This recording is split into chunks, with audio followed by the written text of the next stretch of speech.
राजा महेंद्र प्रताप द्वारा 27 साल पहले बनाई पहली निर्वासित सरकार का इतिहास के किसी पन्ने में जिक्र नहीं, जबकि आजाद हिंद फौज को समर्थकार को समर्थन दिया था।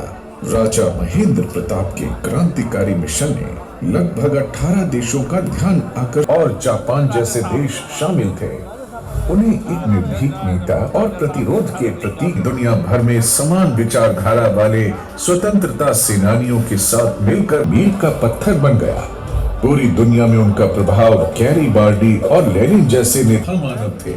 प्रथम विश्व युद्ध के दौरान जब उन्होंने पाया कि युद्धों से सिर्फ मानवता का कार्य किया, मानवता के संदेश को पूरी दुनिया में फैलाने के लिए उन्होंने एक समय में अपना नाम बदलकर पीटर शिक्षाएं बर्लिन से लेकर लिपचिन तक लगातार फैली और लोगों को उस विनाशकारी विभाजन और साहब पैन एशियाटिक सोसाइटी के संस्था मानवता की रक्षा हेतु वर्ल्ड फेडरेशन बनाने का सुझाव उनका एक महान रचनात्मक योगदान था, जिस सोच के बाद दशकों पहले संयुक्त राष्ट्र संघ जैसे गठबंधनों का गठन करने के लिए एकत्रित हुई थी। उस फेडरेशन के नाम से 1916 में राजा महेंद्र प्रताप ने दिया था, जिस यूएनओ के गलियारा नहीं है।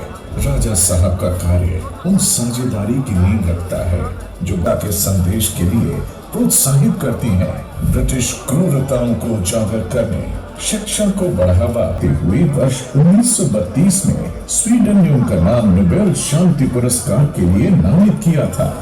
लेकिन बड़े दुख की बात है कि आजाद भारत के सभी किया मानव जाति के अस्तित्व की रक्षा करना राजा साहब का पहला और सबसे महत्वपूर्ण लक्ष्य था।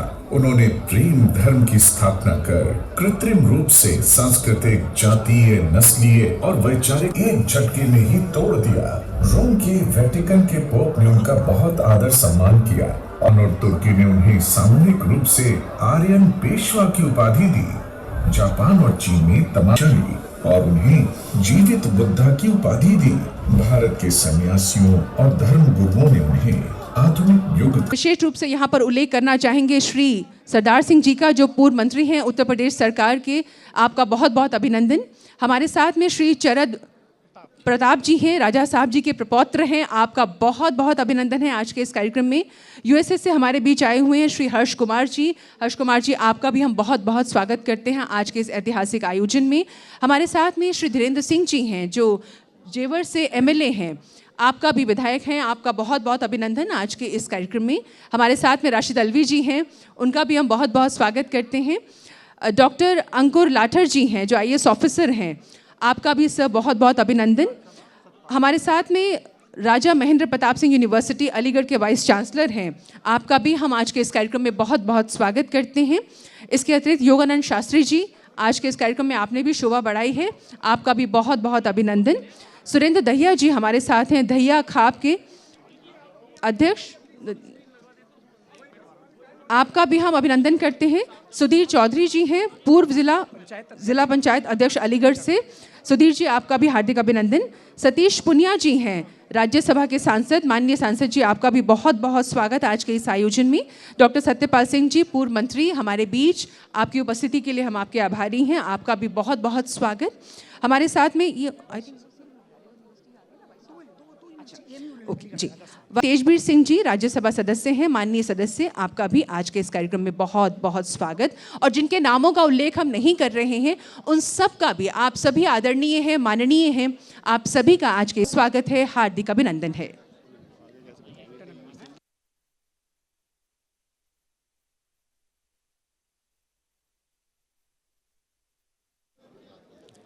मुझे आदेश हुआ है, मैं पुनः आपसे निवेदन करूँ, विराजें। पीछे बहुत व्यवस्था है, बहुत अच्छा लग रहा है कि इस ऑडिटोरियम में, इस सभागार में आप सब पधारे हैं। लेकिन मैं निवेदन करूंगी, मंच के आसपास थोड़ी हम लोग व्यवस्था बनाए रखें, जिसमें आप सब लोगों से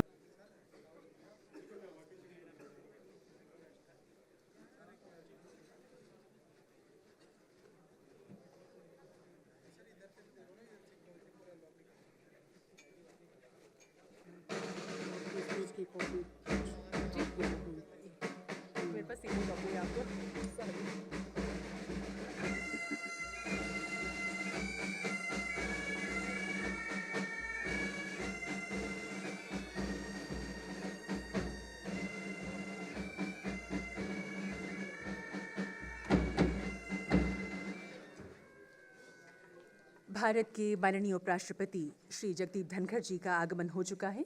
कृपया करतल ध्वनि के साथ उनका अभिनंदन कीजिएगा। आप सभी से निवेदन, कृपया अपने अपने स्थान पर आप सब खड़े रहें राष्ट्रगान के सम्मान में, क्योंकि अब राष्ट्रगान होगा।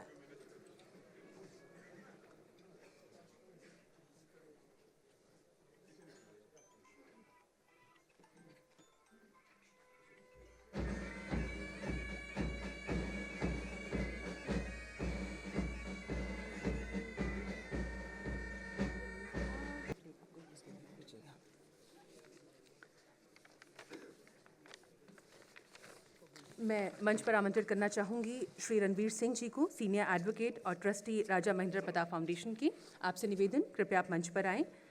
निवेदन कर रहे हैं श्री पवन जिंदल जी से, जो इंडस्ट्रिस्ट भी हैं, फिलैंथ्रोपिस्ट भी हैं। श्री कर्नल सिंह जी से निवेदन, कृपया आप मंच पर आएँ, रिटायर्ड आईपीएस ऑफिसर और फॉर्मर डायरेक्टर एनफोर्समेंट डायरेक्टोरेट। साथ ही आप ऑथर हैं बाटला हाउस किताब के और मैनेजिंग पार्टनर हैं circle of councils law firm के और ट्रस्टी हैं राजा महेंद्र प्रताप फाउंडेशन के। निवेदन कर रहे हैं सुमित नरवर जी से, chairman capital India Corp and chairman Trident group. मंच पर आमंत्रित कर रहे हैं डॉक्टर विवेक सिंह जी को, जो हमारे साथ मंच पर ऑलरेडी हैं, advocate supreme court of India, trustee Raja Mahendra Pratap foundation, और आप ऑथर हैं भारत राइजिंग ऑफ विश्व गुरु and conflict of supremacy and judicial के। साथ ही आज एक और पुस्तक का यहाँ पर आप माननीय उपराष्ट्रपति जी को प्रति भेंट करेंगे। नमस्कार। राजा महेंद्र प्रताप फाउंडेशन की ओर से राजा महेंद्र प्रताप की 138वीं जयंती व उनके द्वारा आज ही के दिन 1 दिसंबर 1915 को स्थापित अखंड भारत की अस्थायी सरकार की स्मृति में आयोजित इस विशेष समारोह में आप सभी गणमान्य अभ्यागतों का हार्दिक अभिनंदन है, बहुत बहुत स्वागत है। हमारा सौभाग्य है कि आज ये ऐतिहासिक समारोह भारत के माननीय उपराष्ट्रपति परम आदरणीय श्री जगदीप धनखड़ जी की गरिमा में उपस्थिति में आयोजित किया जा रहा है। मैं पुनः निवेदन करूंगी, हम बहुत बहुत आभार व्यक्त करते हुए करतल ध्वनि के साथ धन्यवाद करेंगे उपराष्ट्रपति महोदय का। आज डॉक्टर विवेक सिंह जो एडवोकेट हैं, उनके द्वारा राजा साहब के जीवन पर लिखित पुस्तक द लास्ट किंग, जो कि हिंदी व अंग्रेजी में है, उसकी प्रथम प्रति माननीय उपराष्ट्रपति जी को भेंट की जाएगी। जैसा कि मैंने आपसे अभी साझा किया, मंच पर आसीन सभी मान्यगणों का आज के इस कार्यक्रम में हम बहुत बहुत स्वागत कर रहे हैं। श्री रणवीर सिंह जी, श्री पवन जिंदल जी, श्री कर्नल सिंह जी, श्री सुमित नरवर जी और डॉक्टर विवेक सिंह जी। इसके अतिरिक्त आज के इस कार्यक्रम में अनेक प्रबुद्ध, प्रतिष्ठित व सम्मानित लोग उपस्थित हैं। आप सभी का बहुत बहुत स्वागत। अनेक माननीय सांसदगण हमारे बीच हैं, हम आप सभी का बहुत बहुत स्वागत करते हैं। हमारे बीच में पूर्व मंत्री हैं, साथ ही विधायकगण हैं और एम्बेसडर्स भी हैं, फॉरेन डिप्लोमैट्स हैं, सीनियर ब्यूरोक्रेट्स हैं, ज़िला पंचायत अध्यक्ष हैं, ग्राम प्रधान अध्यक्ष हैं, ब्लॉक प्रमुख भी हमारे बीच हैं। आप सभी का आज के इस आयोजन में बहुत बहुत स्वागत है। और अब हम माननीय उपराष्ट्रपति महोदय से निवेदन करेंगे, कृपया राजा महेंद्र प्रताप जी के चित्र पर पुष्पांजलि अर्पित करके आज के इस कार्यक्रम का शुभारंभ करें। माननीय उपराष्ट्रपति जी।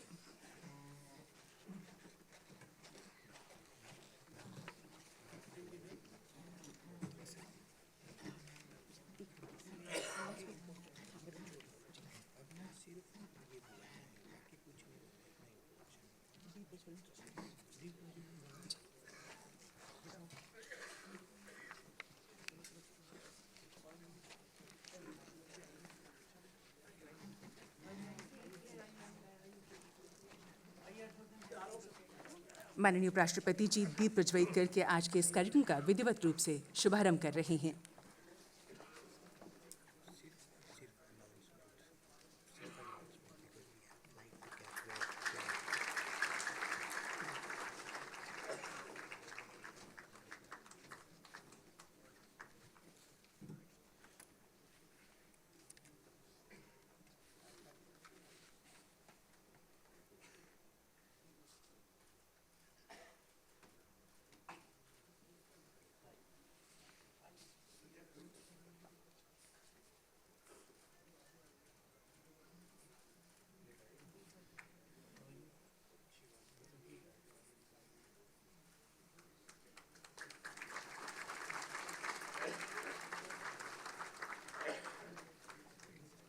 माननीय उपराष्ट्रपति जी से निवेदन, कृपया राजा महेंद्र प्रताप जी के चित्र पर पुष्पांजलि अर्पित करके आप उन्हें आज यहाँ पर अपने श्रद्धा सुमन अर्पित करें।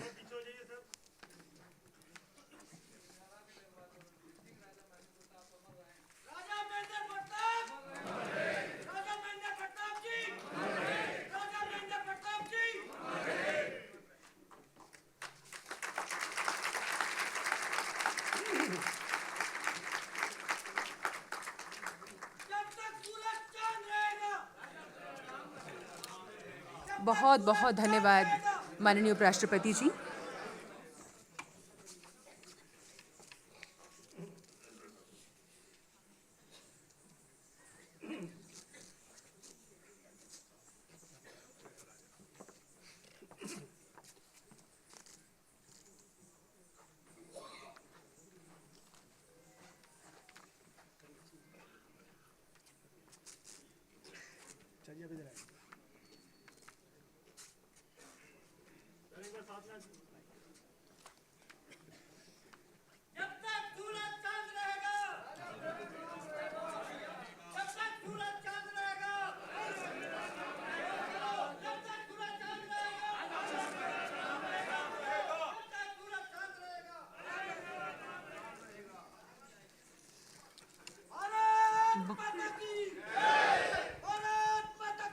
बहुत बहुत धन्यवाद माननीय उपराष्ट्रपति जी व मंच पर उपस्थित सभी मान्यगणों का बहुत बहुत धन्यवाद।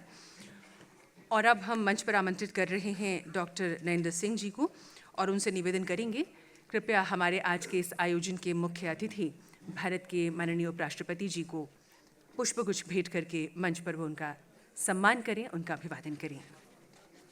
डॉक्टर नरेंद्र सिंह जी।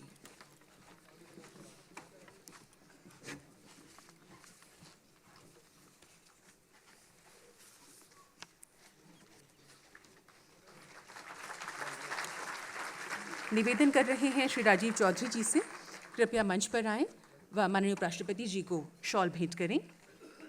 श्री राजीव चौधरी जी। श्री कविंद्र चौधरी जी से मैं निवेदन कर रही हूं कृपया वे भी मंच पर आएं।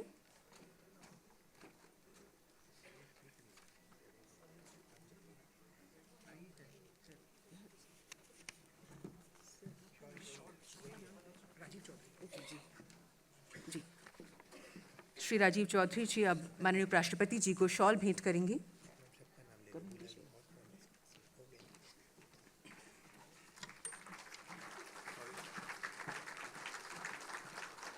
और अब हम श्री कविंद्र चौधरी जी से निवेदन करेंगे कृपया माननीय उपराष्ट्रपति जी को स्मृति चिन्ह भेंट करने की कृपा करें।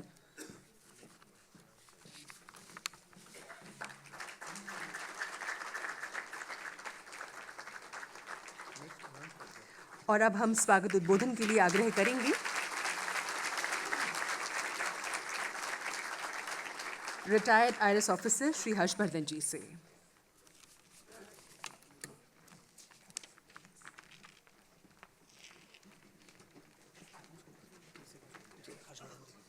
मैं निवेदन कर रही हूं श्री हर्षवर्धन जी से स्वागत उद्बोधन के लिए।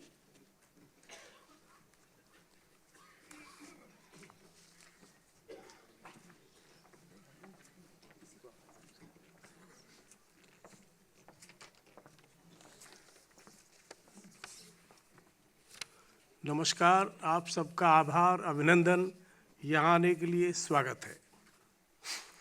Honourable vice president of India Shri Jagdeep Dhankhar, dignitaries sitting on the dais, distinguished guests, friends in the audience, ladies and gentlemen. I am honored and privileged today to be standing at this lectern to welcome the Honorable Vice President of India, other distinguished guests and dignitaries gathered today to recognize a legend named Raja Mahendra Pratap Singh and recall and celebrate his amazing but forgotten contributions to the Indian nation and its people. It is customary to introduce the chief guest to the audience. Although all of us know about our chief guest, Honorable Vice President of India, Honorable Sri Dhankar was born in a village in Junjunu district to a farmer's family. His early education was in a rural government primary school. Later, he got admitted to Sainik School, Chittorgarh, with full merit scholarship. He passed the certificate examination, which was recognized by the Cambridge University. Later, he graduated with BSc Honours in Physics and LLB from the Rajasthan University, Jaipur. He enrolled with the Bar Council of Rajasthan in the year 1979 And if my memory serves me correctly, the same year he got married to Dr. Sudesh Dhankar. So he was also the president of the Bar Association, and he was designated as senior advocate in the year 1990. At that time, he was the youngest lawyer to be designated as a senior advocate, and remained the senior advocate in the state till he assumed the office of the governor of the state of West Bengal. He assumed the office of Vice President of India in August 2022. He was also the Union Minister in the years 1991, MLA in Rajasthan Assembly from 1993 to 98. Well, Honorable Vice President will enlighten us of the immense contribution of Raja Mahendra Pratap in the struggle for India's freedom and his deep interest in education and social reform. I will, however, highlight just 3 aspects in the journey of the eventful life of Raja Sahab. Number 1, firstly, Raja Sahab established the Provisional Government of India, which served as the first government of India in exile in Kabul, Afghanistan, on 1st December 1915, while the First World War was in progress. He was its first president also. And incidentally, 1st December happened to be his birthday as well. The provisional government was supported by Afghanistan, by Germany, Ottoman Empire in Turkey, and Russia. He met with many leaders of the world in gathering support for India's independence from the British colonial rule. Second, he accorded very high priority to education. The Prem Mahavidyalaya in Vrindavan, Uttar Pradesh, set up in 1909, was the first institution of its kind in the pre-independence India. He recognized importance of scientific temper and the spirit of freedom, nationalism, and self-reliance among youth. It is believed that around 70% of his wealth was spent on setting up educational establishments in different parts of Uttar Pradesh. Third, he traveled extensively for 32 years to various countries, Germany, Turkey, Japan, China, USA, and several others. While garnering support for India's independence from the British, from fellow countries that supported this cause, he was also one of the earliest to advocate the principle of Vasudhaiva Kutumbakam for a peaceful and progressive world. One of my diplomat friends told me that his stay outside India in foreign countries shows that he was a quintessential diplomat. Very difficult for a person traveling not on Indian passport. He has no passport of India. Took Afghanistan passport later to go. So he was a diplomat par excellence who could collect a large number of governments and functionaries to support him. In conclusion, I reiterate my warm welcome to the Honorable Vice President. किया और उसी तरह सम्मान किया।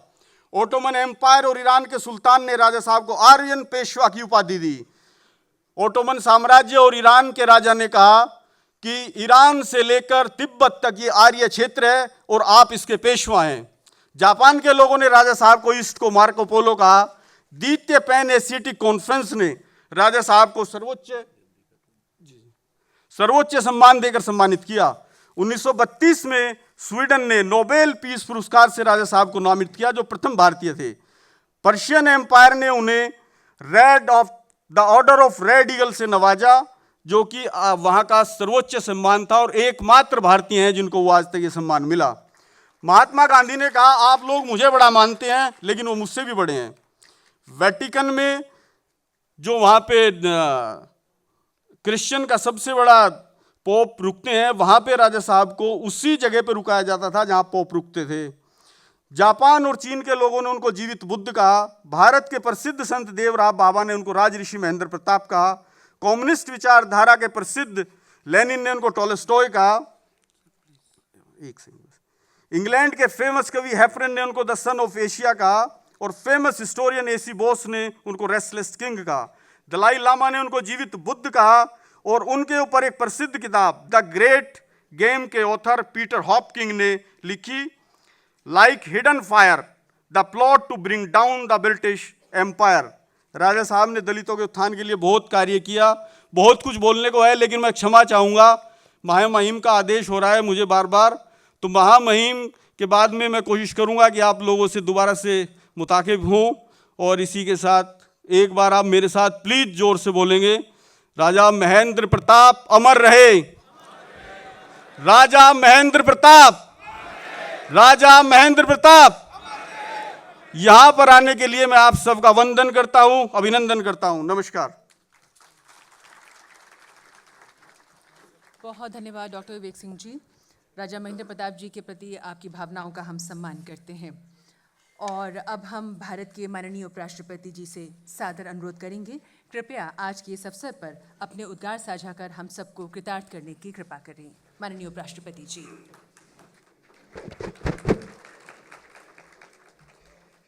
वैसे तो आज राज्यसभा नहीं है, पर होती तो मैं आपको समय देता, निश्चित रूप से देता, पर मैं खुद समय के बंधन में हूँ।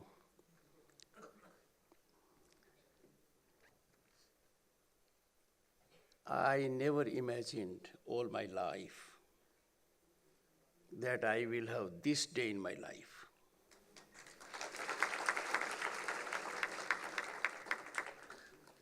In honoring Raja Mahendra Pratap, I feel elevated. I will never forget this moment. It is etched in my memory. Sri Pawan Jindal, he is a great social worker. The dignitaries on the dais, Harshvardhan knows me for a very long time. It was he who for the first time spoke to me. When you have a friend of such long standing, you first say yes and then think what is happening. Well, as usual, he has turned out to be in my favor, both in his words of praise, for which my wife is not here, she would have a caveat. Some in the audience can have. Distinguished guests, members of Raja Mahendra Pratap Foundation, esteemed dignitaries, ladies and gentlemen, I am profoundly honored to commemorate the 138th birth anniversary of Raja Mahendra Pratap, a born diplomat, a born statesman, a visionary, a nationalist. He exemplified nationalism, patriotism, farsightedness. He exhibited by conduct what can be done for the nation. We need to do a lot for his memory, because that will go to our advantage. What a remarkable foresight. It looks easy now, but then it was insurmountable. Very daunting. This man, around 30 years of age, charged with the fervor of nationalism, wanted to find a solution of freedom for Akhand Bharat. And October 29, 2015, demonstrated it remarkably. First, provincial government in Kabul, and remember, distinguished audience, it is predating the British Government of India Act by 2 decades. Because it was then the Britishers thought of giving us some kind of governance. Is there a parallel in the history of the world for it? No. He is one and the only one. And look at his art of governance, inclusivity, remarkable conception. He became the president, Maulana Muhammad Barkatullah became the vice prime minister, Dr. Champak Raman Pillai became the foreign minister, Obidullah Sindhi was appointed as the home minister, and Dr. Mathura Singh was made minister without portfolio. Really a visionary. He, in the process, reflected our civilizational ethos of inclusivity that have stood test of time for 5,000 years. And look at his reach. Several countries, including Germany, a power then, Afghanistan, along with other nations that were hostile to England, gave recognition to this government. Not an easy feat. Very difficult to attain it. He attained it. British machinations came in full play. We have seen them for over 200 years. Divide and rule, how to fail democracy, how to keep freedom away from us, how to blunt our nationalism. They came into action, and it could not go much further.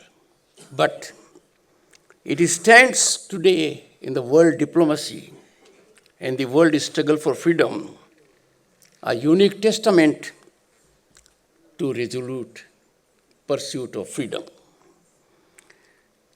And no wonder, in the year 1932, this great soul of humanity, this great visionary, who rose above ordinary things, because freedom is something which humanity loves. He was nominated for Nobel Peace Prize by N.A. Nielsen. And what was the premise? His role in what Gandhi became famous for, the campaign of Gandhi in South Africa. When I go through the nomination, I'll not take time, please go through it. The personality of the man is reflected in every word. And what a travesty of justice. What a tragedy. We are in 75th year of our independence.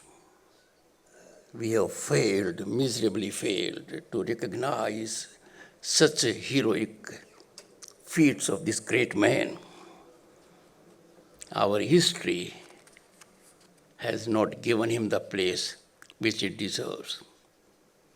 But now I assure you, the position I hold will work in overdrive to do the pending homework.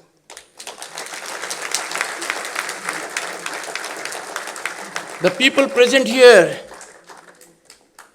are not individuals. They are epicenter of big change. They are nerve center of society. Their sentiments and feelings mean a lot to me.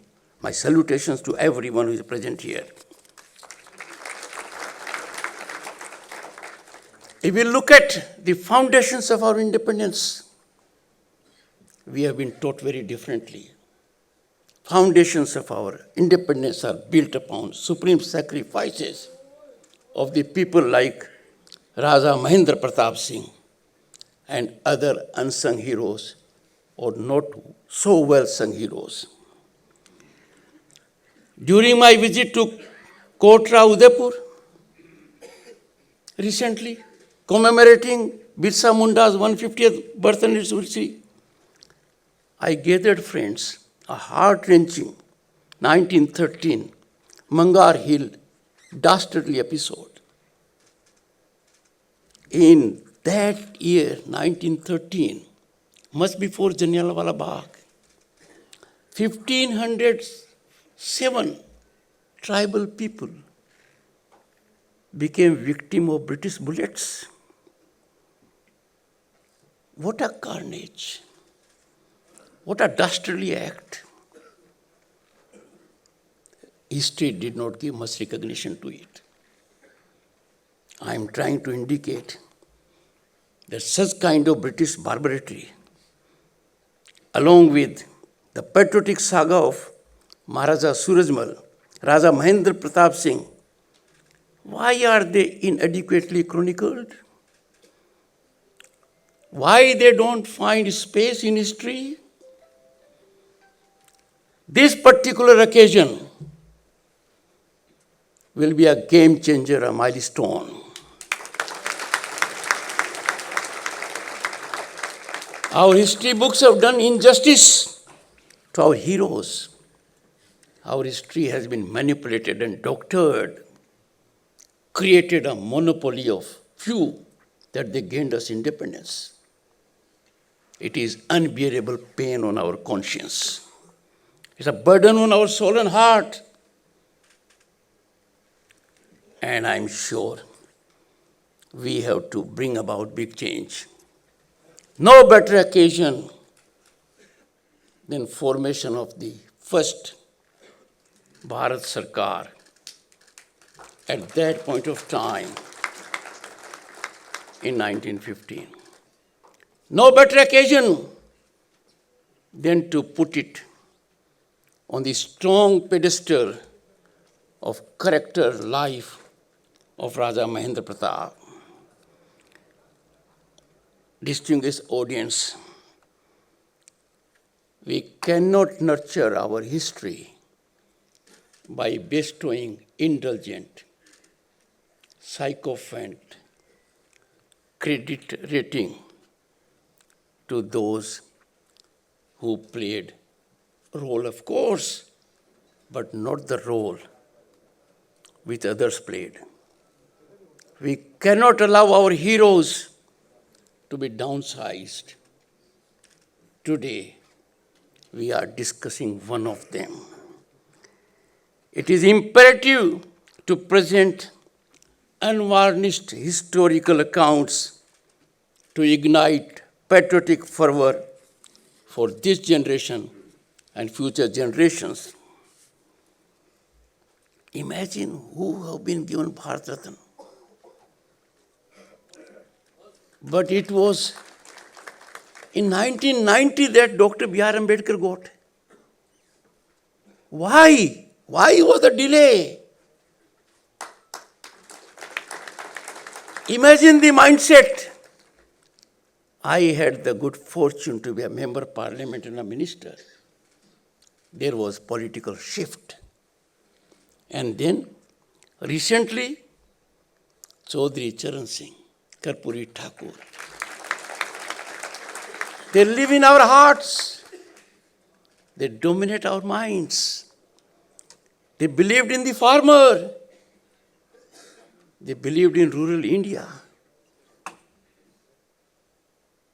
Again, it was my great good fortune to be associated with governance as Vice President and Chairman Rajya Sabha. These two great souls of Bharat were awarded Bharat Ratna. We need to reflect.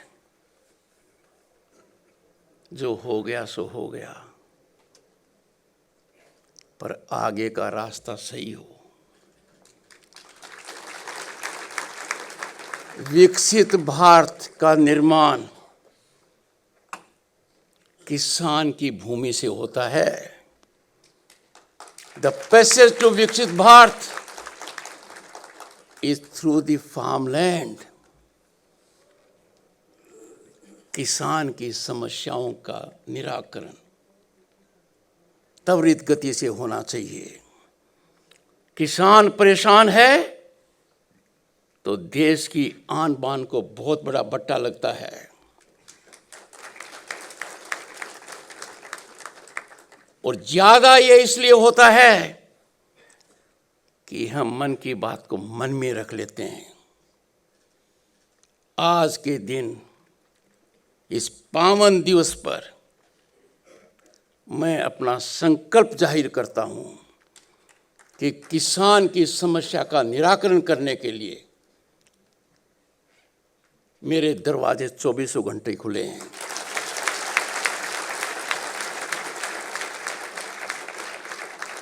ऐसा कर मैं आज़ादी को एक नया आयाम देने में सहायक बनूंगा। राजा महेंद्र प्रताप की आत्मा को कुछ शांति मिलेगी।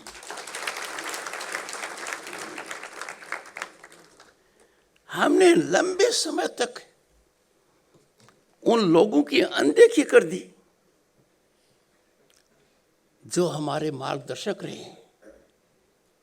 सच्चे मायने में उन्होंने देश के लिए सर्वोच्च निछावर किया है। जनजातीय दिवस अब मनाना चालू किया है। क्या उम्र थी बिरसा मुंडा की, चलो देर आए दुरुस्त आए। पराक्रम दिवस पश्चिम बंगाल का राज्यपाल था नेताजी सुभाष। राजा महेंद्र प्रताप तो उनके पहले थे। एक तरीके से नेताजी की इंडियन नेशनल आर्मी की शुरुआत करने वाले वो थे। मुझे याद है मैं उस जगह गया अंडमान निकोबार में जहां 1945 में नेताजी बोस ने झंडा फहराया था, और मेरा मन बड़ा प्रसन्न हुआ कि 30 साल पहले ये नेक काम राजा महेंद्र प्रताप ने किया था। आप देखिए कैसे इस महान व्यक्तित्व ने कड़ी से कड़ी जोड़ी। उस समय संचार की क्या व्यवस्था थी, एक देश से दूसरे देश जाना कितना मुश्किल था, पर दुनिया के अंदर जो महत्वपूर्ण लोग थे एक भी ऐसा नहीं था जिसने राजा महेंद्र प्रताप से चर्चा नहीं की हो, चिंतन नहीं किया हो, भारत की स्थिति के बारे में मंथन नहीं किया हो। बंकिम चंद्र चटर्जी, आनंद मठ देखिए, देवी चौधरानी देखिए, वंदे मातरम उसी से जब उपज है। ये क्या सीख देते हैं हमें, ये इंस्पायर करते हैं हमें कि we must never forget our inspirational motivational idols. One is the contribution of Raja Mahendra Pratap, the same legacy. Dr. Vivek Singh's scholarly work, I appreciate. You will have the occasion to hear him further. I will go through it. But for last few years, I have been gathering as much information as possibly could be available in public domain. And every time I am surcharged, energized. Every time I become restive. हर बार एक सोच मन में आता है, हमको स्वतंत्र भारत में क्या करना पड़ेगा कि हमारे वर्ग के लोगों ने जो महारत हासिल किया है उसका उचित आदर हो, उचित सम्मान हो।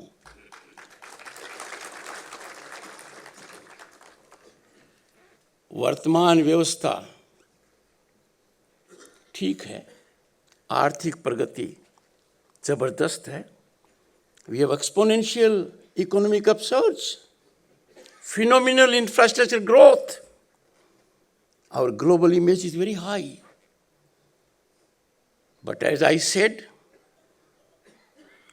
to attain the status of a developed nation at 2047,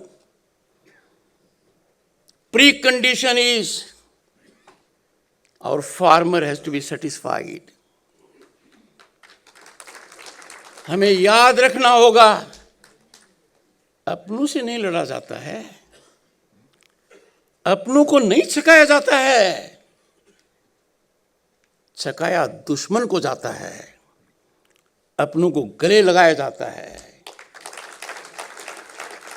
कैसे नींद आ सकती है जब किसान की समस्याओं का समाधान त्वरित गति से नहीं हो रहा है। मुझे बड़ी प्रसन्नता है, कृषि मंत्री शिवराज चौहान चर्चा कर चुके हैं, हम लगे हुए हैं। आह्वान करता हूं किसान बंधुओं से, इस देश के अंदर समस्याओं का निपटारा बातचीत से होता है, समझाई से होता है। राजा महेंद्र प्रताप की एक सीख थी, irretrievable confrontational stance is a poor diplomacy. We have to be open to solutions, open to discussion, क्योंकि ये देश हमारा है, ये देश ग्रामीण पृष्ठभूमि से प्रभावित है। और मैं मानकर चलता हूं कि मेरे किसान बंधु जहां भी हैं और जो किसी भी आंदोलन में सक्रिय हैं, मेरी बात उनके कानों तक पहुंचेगी और वो इस ओर ध्यान देंगे। आप में सभी लोग मेरे से ज़्यादा जानकार हैं, ज़्यादा अनुभवी हैं। I am sure there will be convergence of positive energy to bring about fastest resolution to the problem of farmers, and we must make our economy rural centric. मैं किसान बंधुओं को खास तौर से कहना चाहूंगा, कृषि उत्पादन, क्या हमारा इतना ही रोल है कि हम उसकी बिक्री कर देंगे? हम खुद उसकी बिक्री क्यों नहीं करेंगे? आज के दिन हमारे बच्चे पढ़े लिखे हैं। We must involve in marketing, we must engage in value addition. मेरा सुझाव रहेगा, भारत की प्रगति यदि अगर बहुत ही तीव्र गति से होनी है, हमें दुनिया का सिरमौर बनना है, तो the farmer must also step out. सरकारी नीतियां हो या सहकारिता का विभाग हो, we must add value to our product. हम दूध से आगे जा ही नहीं पाए, ज़्यादा से ज़्यादा छाछ तक है। आइसक्रीम की तो सोचते नहीं है, पनीर का हमारा कोई मतलब नहीं है। अरे अमूल का आधार क्या है? किसान है। बड़ी सी बड़ी ऑयल मिल का आधार किसान है। तो फिर कृषक पुत्र ये काम क्यों नहीं करे?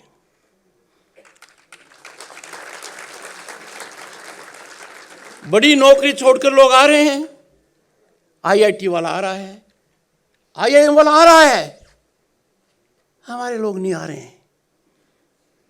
राजा महेंद्र प्रताप का सपना पूरा करना है। राजा महेंद्र प्रताप वो शख्सियत हैं जिन्होंने किस चीज पर जोर दिया?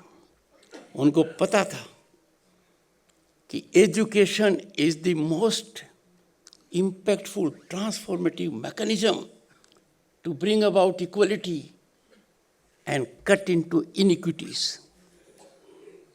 जिक्र किया गया था, हर्षवर्धन जी ने उनके विद्यालय का, अलीगढ़ मुस्लिम यूनिवर्सिटी को जमीन दी उन्होंने। मुझे अच्छा लगा when Aligarh Muslim university had centenary celebrations, उनको चीफ गेस्ट बनाया गया। थोड़ा तो रिकॉग्निशन हुआ। 1979 के अंदर ऐसी स्थिति आई,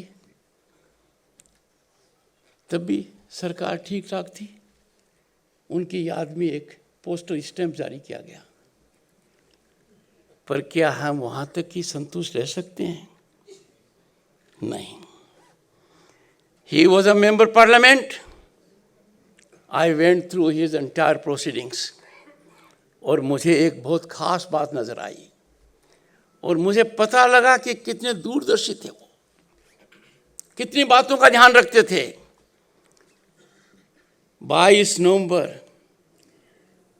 1957 को लोकसभा में वो एक प्रस्ताव लाई और प्रस्ताव का मुद्दा क्या था कि हमें कुछ लोगों को ऑनर करना चाहिए। क्यों करना चाहिए? क्योंकि उन्होंने देश के मामलों में बहुत बड़ा योगदान किया है, आज़ादी में किया है, अन्यथा भी किया है. So he moved a motion and he wanted 3 gentlemen to be honored in particular. Veer Savarkar, Virendra Kumar Ghosh, वो अरविंद जी के भाई थे. डॉक्टर भूपेंद्र नाथ दत्ता, वो विवेकानंद जी के ब्रदर थे. क्या चयन किया उन्होंने. अगेन हमारे साथ तो वही होता है, अब नहीं होने देंगे. उस प्रस्ताव का तत्कालीन सरकार ने विरोध किया. राजा महेंद्र प्रताप के मन में इतनी ग्लानि आई कि उनको कहना पड़ा कि in protest I have to leave. Again the decision, I hope every Bengalian, every Maratha will walk out. उन्होंने अपनी वेदना प्रकट की. Distinguished audience, honorable members, this poignant moment exemplifies Raja Sahib's steadfast commitment to honor freedom fighters, transcending regional and ideological boundaries. क्या हम ऐसे महापुरुष का कुछ भी नहीं कर सकते? हम ऐसा ही नहीं है. Let us get together and ensure this great son of Mother Bharat is given due recognition. So far, the only recognition has been a postal stamp.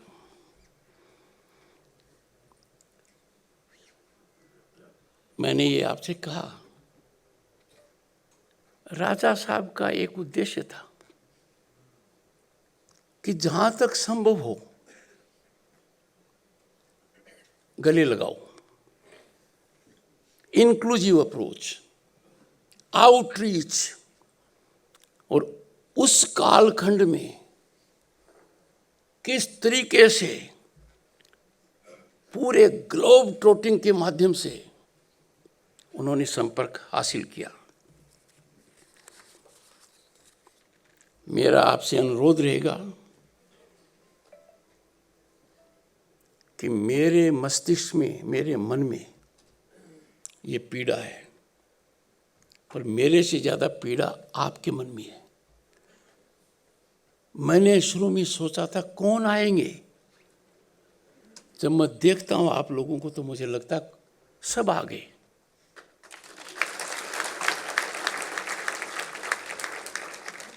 मेरे मार्गदर्शक आ गए. मुझे कहने में कोई संकोच नहीं है. मेरे सामने वो लोग बैठे हैं जो रास्ता दिखाने के लिए मेरे लिए ध्रुव तारा हैं.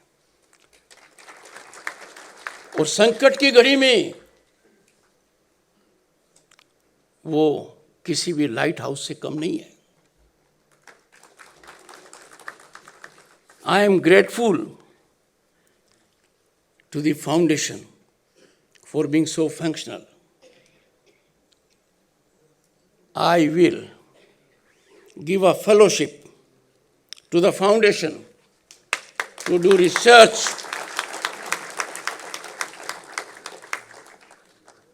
for the great contribution made by Raja Mahendra Pratap. Come out with a treatise. I know we have enough talent of bureaucrats, talent of diplomats, talent of farmers, talent of ordinary workers, and young dynamic people like the author here. They all will converge, and I will ensure its global traction. Sansad TV will have a special documentary prepared on Raja Mahendra Pratap. I appeal to the talent in the country. उन्होंने बहुत फिल्में बनाई हैं, अच्छी भी हैं, पर जब राजा साहब की फोटो देखते हैं, राजा साहब का व्यक्तित्व देखते हैं, राजा साहब की तरफ देखते ही पता लगता है how magnetic, how charismatic, how visionary, how determined he is. We must have something of that kind. In my individual capacity, I undertake to make my contribution. Let the foundation take a step, and that will be revolutionary for the people. क्योंकि आज के नवयुग को जानने की आवश्यकता है, हमारे अतीत की और हमारे आज़ादी की लड़ाई में जिन लोगों ने महत्वपूर्ण योगदान किया है, हमें गर्व है कि उनमें फ्रंट लाइन के अंदर राजा महेंद्र प्रताप हैं.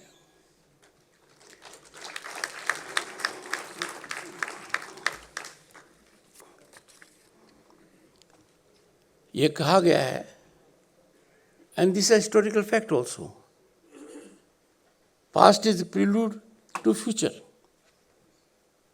We have to learn our lessons from history. Otherwise, we will be marginalized. And therefore, आज एक संकल्प लीजिए कि जब भारत बदल रहा है, दुनिया में एक नया नाम है, 5वीं आर्थिक महाशक्ति बन चुका है, तीसरी बनने को जा रहा है, हर हालत में विकसित भारत बनेगा 2047 में. इस हवन में हमारी आहुति राजा महेंद्र प्रताप से प्रेरित होनी चाहिए.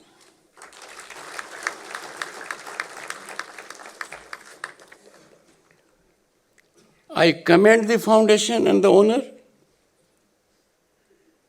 honor to the writer, that we are keeping flame of this man gifted with indomitable spirit and farsightedness. I am grateful to Harshvardhan Ji and Foundation for making available such a great opportunity to me to share my thoughts with you. I will have a separate meeting with members of the Foundation to take forward what I have indicated here. I am grateful for your patience and presence. Your presence will ever matter to me. I can now look up to a situation that there are people available in society who still care for what is essence of village, rural, farmer, nation, and nationalism. Thank you so much.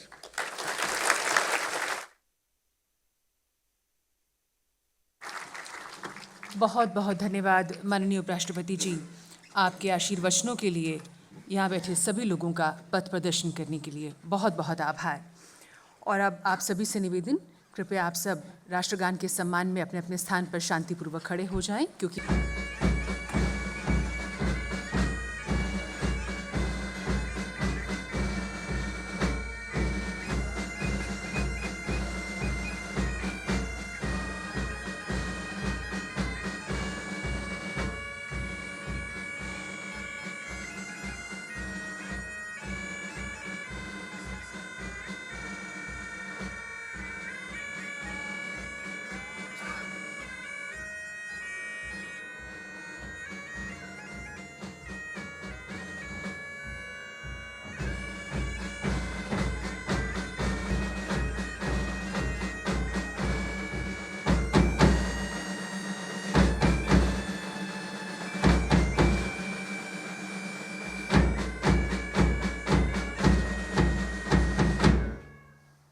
Signatories को कहा गया कृपया वो join करें.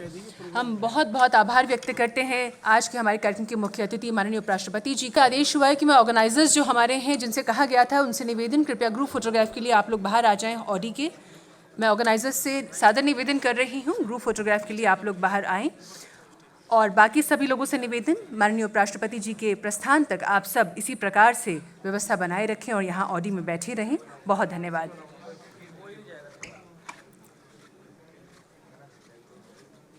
माननीय उपराष्ट्रपति जी के साथ साथ मंच आसीन सभी मान्यगणों का और आप सभी सम्मानित अतिथियों का आज के इस कार्यक्रम में पधारने के लिए हम बहुत बहुत आभार व्यक्त करते हैं फाउंडेशन की ओर से। आपने इस कार्यक्रम को सफल एवं सार्थक बनाने में हमारे साथ सहयोग किया। आप सबके हम बहुत बहुत आभारी हैं। आप सभी को धन्यवाद, साधुवाद। मैं तपस्या फाउंडेशन की ओर से आप सबसे अनुमति लेती हूँ। आपसे निवेदन, जलपान के लिए आप हमें ज्वाइन करें। और जैसे कि मैं पहले साझा कर रही थी, लास्ट किंग जो पुस्तक है वो हिंदी व अंग्रेजी में उपलब्ध है, जिसका स्टॉल हमने बाहर लगाया हुआ है। आप अपनी प्रति वहाँ से ले सकते हैं। डोनेशन स्वरूप आप कुछ भी देना चाहें तो वो हमें स्वागत के साथ हम स्वीकार करेंगे। आप सबको मैं पुनः आभार और धन्यवाद व्यक्त करती हूँ। नमस्कार, जय हिंद, जय भारत।